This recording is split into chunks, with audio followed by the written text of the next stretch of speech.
Hi guys, Gary Grate here, Charles Gracie Academy in Reno. I've got Kaiser with me this week. Going over just some armbar combos. If you miss the armbar, some submissions and options you have. There's a ton of things you can do, but a couple things. The first one I'm going over is like the Elvis armbar. You just trap this arm, okay, you pivot here for an armbar, and they pull that arm out on you. Okay? As soon as that arm comes out, I know he's going to try to turn this corner and bury my hip and pass my arm.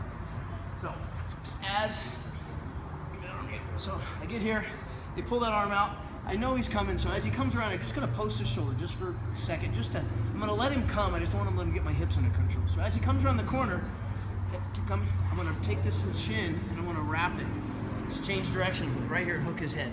This knee, as I'm squeezing my knees here, it's going to pivot. So come here, and then I already have this arm. I just go ahead and collect it as I come around. This knee is going to come right here and come around. And I'm just flexing my feet and I'm scissoring on his neck here. And I have this here, and he tries to pull that arm out. It's really tight when you get it, okay? You can just drill it back and forth. So I have this arm, okay? He pulls that out, post, as he comes around. I have to let him come a little, but not so far that he passes. Just hook, and then this leg up, and clamps down right here. I have this on. Wait a minute. So, same thing. Remember, most everything you can do from mount, you can do from guard, and vice versa. You can do from guard, you can do from mount. Not everything, but most everything has a version of that. So same thing from mounted armbar. So I'm here, okay, get a mounted armbar. Guy gets his hands locked, okay, and he turns in and pulls that elbow down. Everybody panics because they're losing his position. That arm's down here. All I need to do with this hand, you can keep. There's different versions of this. Just keep it really simple. Just make a hook. I just need to get behind his shoulder here. If he's not turned so far, just get behind the elbow. All I'm doing is my hand and my legs are just keeping him from turning back to the floor. That's it. So all I'm doing, just catch this, post this hand. I'm doing the exact same thing I did there, except now I'm moving instead of him. Just get your butt up, just enough. I'm still squeezing my knees here. Butt up, turn this over. This knee right here is already, because I was pinching, he tries to pull that arm back. It's got nowhere to go. Just right here, my head behind the shoulder. This knee, don't step over, just shave right here for that armbar. And you can sprawl that armbar. If you want to go back up, or he's trying to pull out or something, all I do, roll back towards his hips. As soon as his head leaves the ground, scissor before he comes up, otherwise he's going to come up and stack you. So just scissor right here. You can finish that anywhere along the way. And then you can just drill it, stay. You can just drill it back and forth. Do one side, have him pull his arms down, boom, catch, post, right here. Boom, walk your way back, right here. Back and forth, and just work it back and forth, back and forth. So, a couple other options you have here. You can do a bicep splice. One of the ways I like to do it is using this leg and this arm here. Try not to be in any of the crooks of anything. Try to have a straight blade. Okay, so I'm here, he's got his hands locked. Okay, I just bring this foot over. I usually figure four this arm so I don't lose it.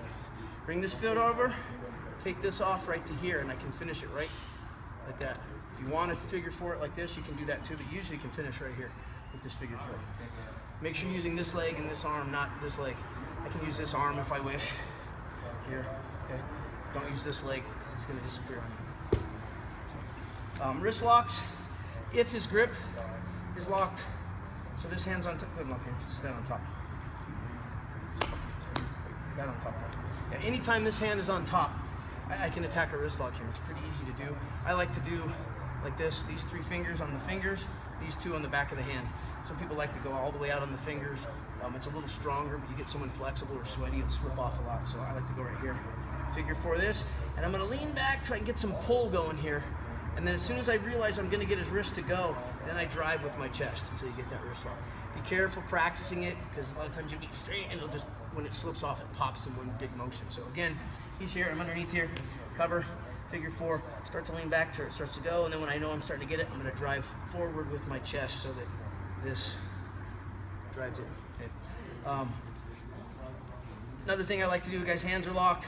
I like to try to collect this arm. Okay, so I'm gonna fish through here, pull this up, and he can have his hands locked the whole time. It doesn't matter. I get this thing up here.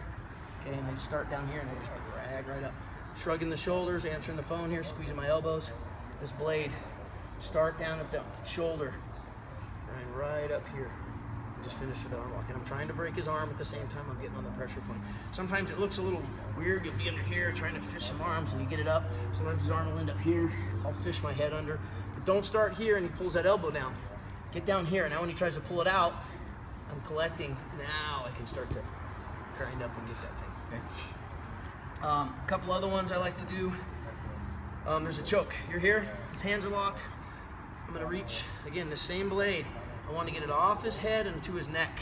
Here, you can go under this way. And weasel it. Roll this thing. So the blade's up, thumb up. Bring your foot to you. All 5 fingers are going to hook my shin. Lift your elbow, straighten your leg, and as you're starting to get the choke, you can usually rip this arm out. Okay? Really difficult live to finish the choke. Sometimes you can get it, but most of the time you get enough of a concentrate on that choke where you can get the arm bar. So again, you're right here. Okay. Bring this leg up to you. So you're doing this point here. Lift your arm up. Here. Straight.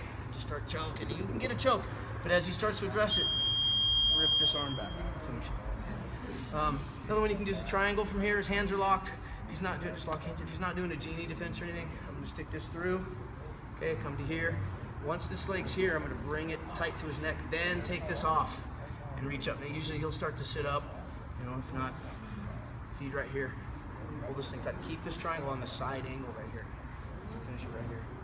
From there, come up. You can try to even finish your arm bar from here if you want to. So that's pretty much it for what we did this week. There's a ton of other options and things you can do. One of the ones I like, that straight arm lock from the far side. So anyway, give it a go. There's a whole bunch of things you can do from there again. It's just what we did this week. So thanks a lot. BJJReno.com. Thanks, guys.